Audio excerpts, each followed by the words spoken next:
కాలుష్యం సాధారణంగా మానవ కార్యకలాపాలలో నీరు అత్యంత ప్రాథమికమైన వనరు.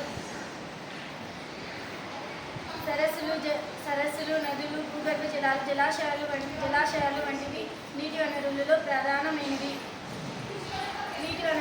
ఈ రోజుల్లో నీటి వనరులు తగ్గిపోతున్నాయి, కాలుష్యం పెరుగుతుంది.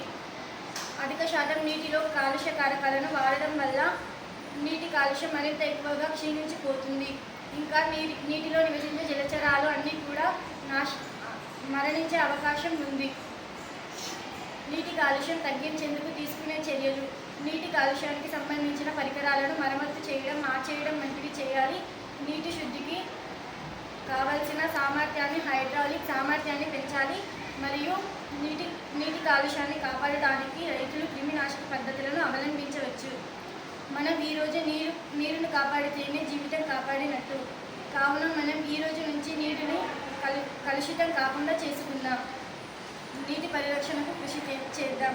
ఇంతటితో నా చిన్న ఉపన్యాసాన్ని ముగిస్తున్నాను. ధన్యవాదాలు.